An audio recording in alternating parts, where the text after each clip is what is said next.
একটা মহিলা মারা যায়, পাশের বাড়ির কয়েকটা ওই পাড়া থেকে একজন মহিলাকে নিয়ে এসেছে যে লাশটা একটু ধুইয়ে দেন। একজন মেয়ে লোককে ধোয়ানোর জন্য আর একজন মেয়ে লোক লাগবে না। চারিদিকে ঘিরে দিয়ে যখন তাকে পরীক্ষা নিরীক্ষা করে পুরা শরীরকে পবিত্র করার জন্য পেটে চাপ দিলেন, পায়খানা প্রসাব বের হয় কিনা এটা পবিত্র করার জন্য তার শরীরের কাপড়গুলো সরানোর পরে এই মহিলা একটা মন্তব্য করে ফেলেছিল। খুব ভালো করে খেয়াল করে শোনেন। মন্তব্য করার সময় হাতটা লাগিয়েছে ওনার রানের উপরে, পায়ের নিচে যে রান আছে রানের উপরে যে হাত লাগিয়েছে, হাত গেছে আটকে, আর খুলতে চায় না। প্রায় অর্ধেক বেলা চলে গেল, হাত খোলে না, চামড়ার সাথে এই চামড়া অ্যাটাচড হয়ে গেছে, একেবারে সিমেন্টের মতো লেগে গেছে। এলাকায় যে ইমাম আছে তাকে জিজ্ঞাসা করছে কি করা যায়। উনি ফতোয়া দিলেন, এক কাজ করেন, জীবিত মানুষদের তো আর হাত কেটে ফেলা যাবে না, ওই মহিলা যে মারা গেছে তার ওই জায়গা থেকে কেটে বাদ দিয়ে দেন। কিন্তু যার বউ মারা গেছে ওই স্বামী বলছে না, আমি এটা হতে দেব না। আমার বউ ভালো মানুষ ছিল, আমার বউ নেককার মহিলা ছিল, তাকে আমি এই কাজ, তার শরীর এখন মারা গেছে, শরীরের চামড়া আমি কাটতে দেব না, দরকার হয় আপনি এই মহিলার হাত কেটে ফেলেন। এই মহিলার স্বামী রাজি নাকি? আমরা ওই পাড়া থেকে আসলাম উপকার করার জন্য, আমাদের কোনো লাভ ছিল না। আপনার বউ তো মারাই গেছে, ধোয়ানোর জন্য তো লোক লাগে, দাফন কাফনের জন্য আমরা এসেছিলাম প্রতিবেশী হিসাবে সাহায্য করার জন্য। এসে একটা বিপদে পড়ে গেছে, আর আমার জীবিত বউকে তাজাবর হাত কেটে নেবেন আপনি? আমি জীবনও হতে দেব না। আমার বউ অনেক ভালো, নেককার। মা বোনেরা যারা এসেছেন, এই ঘটনা থেকে ৩-৪টা শিক্ষা আমি বের করতে পারবো ইনশাল্লাহ, ভালো করে খেয়াল করে শুনবেন। এই আছেন তো আপনারা? এতটুকু পর্যন্ত শেষ না, জেলার ইমাম, রাজধানীর ইমাম যারা আছে তাদেরকেও ডাক দেওয়া হয়েছে, বড় বড় আলেম এসেছে, বলছে না কোনো সমাধান আমরা পাচ্ছি না। ওই দেশের প্রধান বিচারপতি তখন ছিলেন মদিনার ইমাম মালিক রহমতুল্লাহ আলাইহি, জগৎ বিখ্যাত আলেম তিনি। তাকে ডাক দেওয়া হয়ে গেল যে আপনি আসেন, সমাধান তো করা যাচ্ছে না, সারা দিন কেটে যাচ্ছে, এই মহিলার তো এখন পোশাক পায়খানার প্রয়োজন, খাবার দাবারের প্রয়োজন, কি করা যায়? উনি বললেন ঠিক আছে, ব্যবস্থা করো, একটা ময়দানে আমি আসতেছি। মেয়েদেরকে আলাদা পর্দার ভেতরে দিয়ে পর্দার আড়ালে দাঁড়িয়ে ইমাম মালিক রহমতুল্লাহ আলাইহি ডাক দিলেন মহিলাকে, এই মহিলা এদিকে তাকাও, ভালো করে লক্ষ্য করো, আমি ইমাম মালিক বলছি, এদেশের প্রধান বিচারপতি, চিফ জাস্টিস। মুসলমানদের ঈমান কেমন হওয়া দরকার, প্রধান বিচারপতির যোগ্যতা কি কি হওয়া দরকার, এই ঘটনার ভেতরে আপনি পাবেন। ইমাম মালিক রহমতুল্লাহ আলাইহি মহিলাকে জিজ্ঞাসা করলেন কি কি হয়েছে, একেবারে প্রথম থেকে পর্যন্ত সব আমাকে শোনাও পর্দার আড়াল থেকে। মেয়েটা বলছে এই হয়েছে। ইমাম মালিক কথাগুলো শোনার পরে বললেন কই, কিছু তো মিলছে না, তোমার হাত তো লেগে থাকার কথা না। আমার কাছে কিন্তু রাডার আছে, কোরআনে কারীম আছে, আমার কাছে হাদিস আছে, আমি আজ পর্যন্ত কোরআন এবং হাদিস দেখে কোনো ফতোয়া দেইনি। কোরআন হাদিসের ফতোয়া আমার প্রায় সব জানা আছে, আমি রাডার দিয়ে কিন্তু ধরে ফেলবো, তাড়াতাড়ি বলো কি করেছে তুমি। মেয়েটা তো ভয় পেয়ে গেছে, কথা বলতে আর নারাজ, রাজি না, বলছেন যা বলেছি এতটুকুই। ইমাম মালিক বললেন না, কোরআনে কারীমের আয়াত আমার আল্লাহ নাযিল করেছে যেটা একটাও মিথ্যা না, ওয়া তাম্মাত কালিমাতু রাব্বিকা সিদকাও ওয়া আদলা লা মুবাদদিলা লিকালিমাতিহি ওয়া হুয়াস সামিউল আলীম। সূরা নামের 115 নম্বর আয়াতটা তিনি বললেন।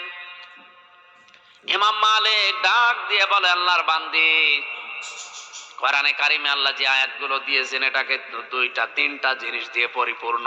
1 নম্বরে আল্লাহ যত কথা কোরআনে দিয়েছেন সব সত্য কথা। 2 নম্বরে এটা ভারসাম্যপূর্ণ, এটা ন্যায় বিচার দিয়ে পরিপূর্ণ করা। তিন নাম্বারে কোরআনের কথা, কিয়ামত পর্যন্ত কোনো পরিবর্তন রদ বদল নেই। সুবহানাল্লাহ বলতে পারেন? তুমি যা বলো এর সাথে তো মেলে না। সত্যি করে বলো, কি করেছো? মেয়েটা ডাক দিয়ে বলছে, কই আমার তো কিছু করার মতো আমি দেখি না।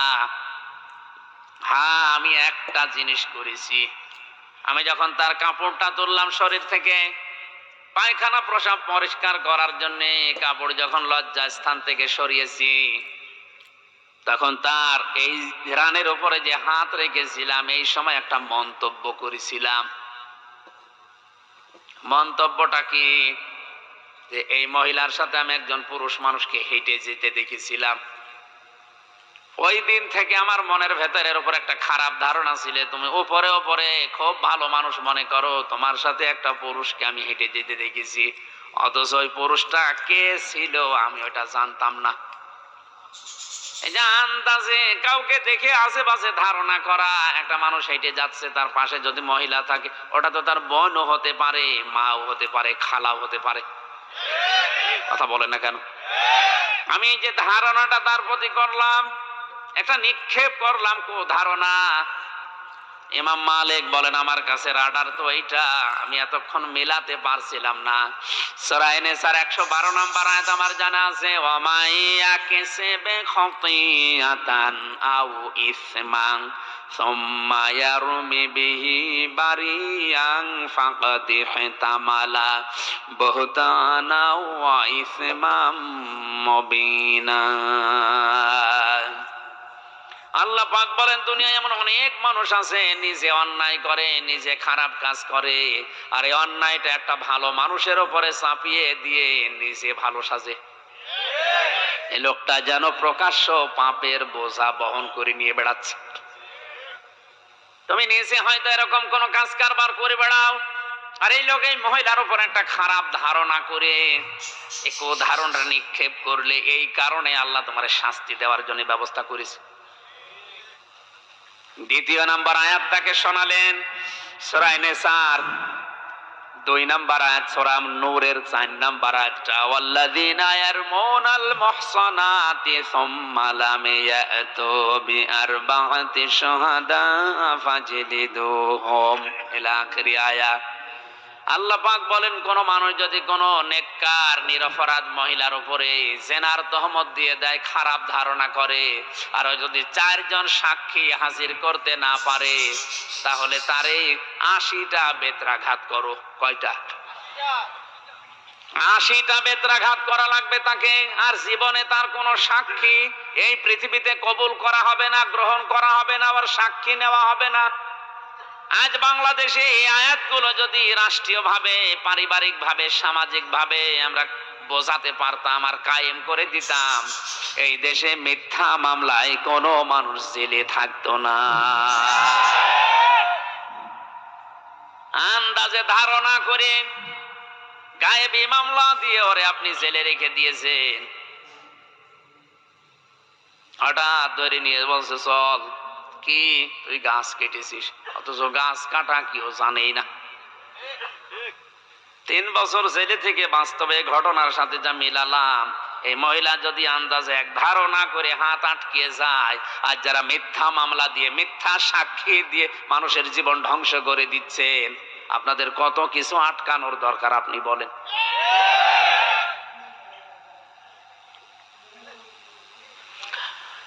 ইমাম মালিক রাহমাতুল্লাহ আলাইহি বলেন, আল্লাহর বান্দি, আমার কাছে 2 নাম্বারের সাক্ষী আছে, 2 নাম্বারের রাডার হচ্ছে নবীর হাদিস, মান সালিমাল মুসলিমুনা মিন লিসানিহি ওয়া ইয়াদিহি। ওই লোকটাই মুসলমান যার হাতের দ্বারা, যার মুখের দ্বারা মানুষ নিরাপদ থাকে। তো তুমি তো মুসলিম মহিলা, তোমার হাতের দ্বারা, তোমার মুখের দ্বারা, অন্তরের দ্বারা একটা লোক শান্তিতে নেই। এই হাত মানে শুধু এই হাত না, ক্ষমতার হাত, টাকা পয়সার হাত, প্রভাব প্রতিপত্তির হাত। মুখ মানে শুধু এই মুখ না, অন্তরেরও মুখ আছে। এই সমস্ত জিনিস দ্বারা মানুষকে কষ্ট দেওয়া, এটা আর মুসলমান থাকে না। আন্দাজে ধারণা করলে কোন কারণে বলো,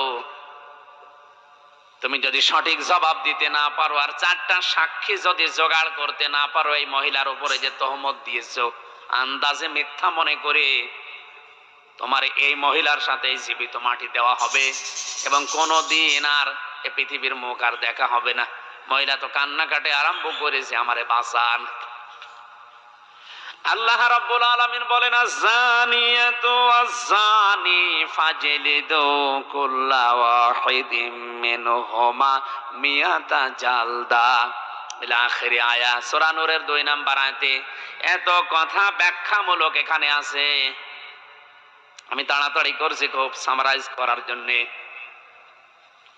ইমাম মালিক যখন এতগুলো কথা বললেন যে 80টা বেত্রাঘাত তোমাকে এখন করা হবে আন্দাজে এই নিষ্পাপ মহিলার উপরে, নিরপরাধ একটা মহসিনা নারীর উপরে অপবাদ দেওয়ার কারণে তোমারে আমি 80টা বেত্রাঘাত কোরআনের আইন দিয়ে আমি আদেশ দিয়ে দিলাম।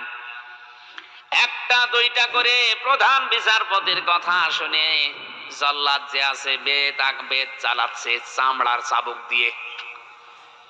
একটা দুইটা করে বেত মারতে মারতে মহিলা প্রায় নিস্তেজ হয়ে গেছে, 79টা হয়ে গেছে, কিন্তু হাত খোলে না, হাত। ইমাম মালিক চিন্তা করলেন, কোরআনে কারীম দিয়ে যদি কোনো পাপের বিচার করা হয় আর বিচারটা যদি দুনিয়াতে হয়ে যায়, কিয়ামতের দিন আল্লাহ ওই পাপের জন্য ডবল করে আর বিচার করবে না। বিচার তো প্রায় শেষ,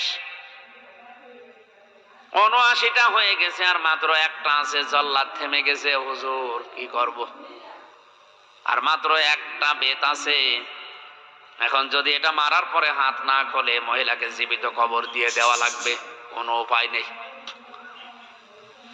ইমাম মালিক বললেন, দাঁড়াও। অনেকক্ষণ পর্যন্ত চিন্তা করলেন, কেন হচ্ছে না, কেন হচ্ছে না। কোরআনে কারিমের আয়াত তো মিথ্যা হওয়ার কথা না, আল্লাহ 80টার কথা জানিয়েছেন, একা 80টা না। কয়টা? 80টা বেত্রাঘাতের কথা আছে। মহসেনা নিরপরাধ নিষ্পাপ যে মহিলা অজ্ঞ, জানে না কিছু সে বিষয়, আন্দাজে তার উপরে যদি কোনো সেনার তহমত কেউ দেয়, আজ ধর্ষণ মামলা মিথ্যা দিয়ে কত মানুষকে আপনি জেলে পাঠাচ্ছেন, আপনি চিন্তা করেছেন? আমার তো মনে হচ্ছে বাংলায় হাজারো ম্যাজিস্ট্রেট, হাজারো জজ, হাজারো বিচারপতি এই ঘটনার সাথে মিলিয়ে ওরা ধরা খেয়ে বসে আছে। 79টা হওয়ার পরে বললেন, একটু থামো দেখি কোরআনে কারিমে আর কোন বিষয়ে কোনো বিচার ব্যবস্থা আছে কিনা, কোন ফয়সালা আছে কিনা দেখি। দেখতে দেখতে তিনি আর পেলেন না, চিন্তা করলেন না কোরআন মিথ্যা হওয়ার কথা না। জল্লাদকে বললেন, ঠিক আছে বাকিটা মারো, যা হয় হবে। 80টা যখন শেষ, সঙ্গে সঙ্গে হাত ছুটে গেছে।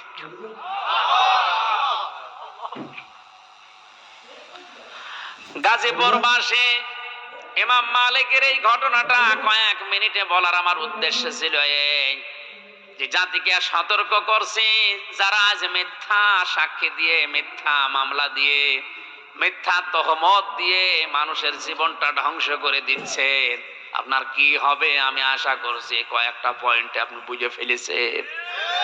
এরপরেও যদি কেউ শিক্ষা নিতে না চান, আমার তো সতর্ক করার দায়িত্ব করলাম, এখন আপনি থামেন। আপনি যদি এখনই থেমে যান, আল্লাহর কসম বাংলাদেশের এই 1 লাখের উপর এখন মানুষ ছেলে আছে সারা বাংলাদেশ মিলে, 10,000ও থাকবে না, 90,000 বেরিয়ে যাবে। আমার মামলাও তো ঢিসমিস হয়ে যাওয়ার কথা। কোন কারণে আপনি আন্দাজে একজনের দোষ আর একজনের উপরে চাপিয়ে দিলেন? কে কোথায় বলে কোন সালে, সে 20 সালের দিকে সংসদ ভাঙার জন্য তরবারি নিয়ে গেছে, তরবারি নে কাঁচি, ধান কাটে কাঁচি নে। ওর বাড়ি সিরাজগঞ্জে, এই মনে হয় 17-18 বছর বয়স হবে। এই বয়সের একটা ছেলে, ওর নাম সাকিব, জেলখানায় দেখা হয়েছিল, ওর নাম এখন জনগণ দিয়েছে তরবারি সাকিব। ওরে পুলিশ ধরেছে সংসদের সামনে, এই বেটা কি করিস? বলেন সংসদ ভেঙে ফেলবো। ভেঙে ফেলবে মানে? হ্যাঁ, আমি আমির হামজা হুজুরের, মুফতি হারুন ইসারের, মাহমুদুল হাসান, এদের ওয়াজ শুনে আমি উদ্বুদ্ধ হয়েছি সংসদ ভেঙে ফেলা লাগবে। তো পুলিশ বলছে, বেটা এটা দিয়ে সংসদ ভাঙা যায়? ধান কাটা কাঁচি,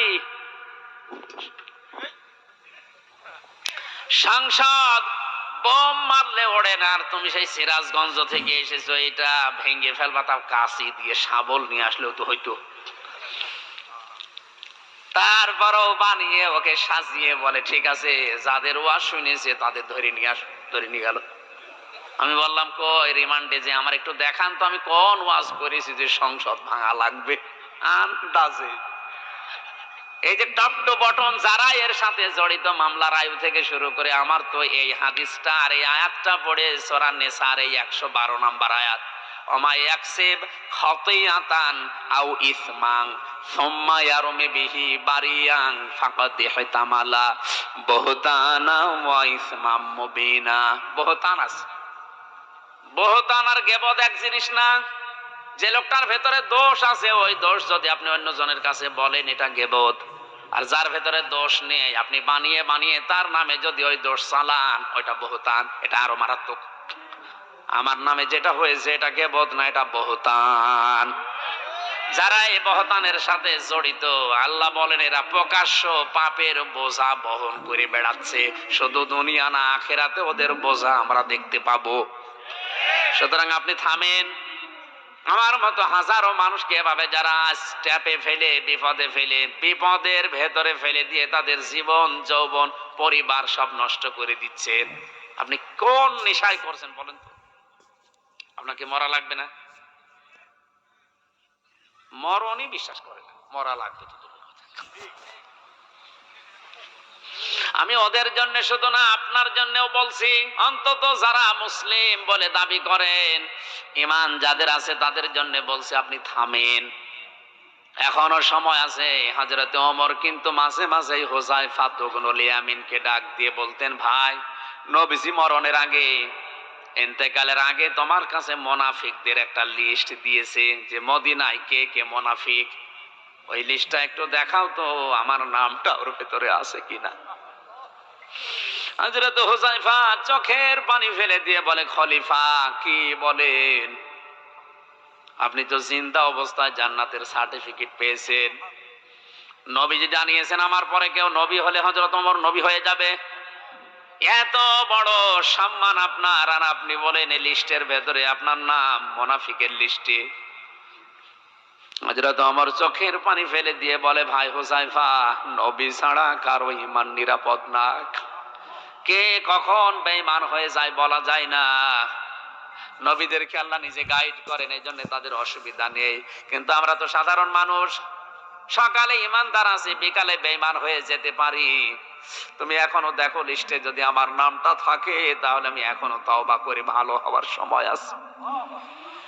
তারা যদি এই সেন্স নিয়ে চলতে পারে, তে আমরা আছি কোথায়?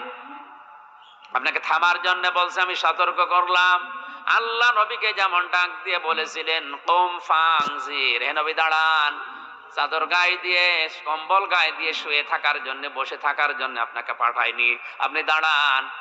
আমার মনে হচ্ছে আল্লাহ যেন আমাকে ঠিক এইভাবে করে অ্যাক্সিডেন্ট করার পরে মনে হচ্ছিল আমি আর দাঁড়াতে পারছিলাম না, আল্লাহ যেন আমাকে ডাক দিয়ে বলছে, হামজা ওঠো, জাতিকে সতর্ক করা লাগবে। কোথায় কুষ্টিয়া, কোথায় গাজীপুরে, এই প্রায় 250 কিলোমিটার এই ভাঙ্গা পা নিয়ে এভাবে দৌড়িয়ে এসেছি। আল্লাহর কসম, আমার নিজের শুধু লাভের জন্য না। কালকে আমার বাড়ি অনুষ্ঠান, অথচ সারা রাত এখন জার্নি করে যেয়ে ধরা লাগবে। এসেছি জাতিকে আল্লাহর কসম কোরআন সামনে নিয়ে বলছে সতর্ক করার জন্য। যারা এগুলো লিপ্ত আছেন, থামেন। এই বহতান, এই তহমত দেওয়া, মানুষের জীবন নষ্ট করার জন্য যারা মেতে উঠেছেন, থামেন। আল্লাহ আমাদেরকে বোঝার তৌফিক দিন, বলেন আমিন।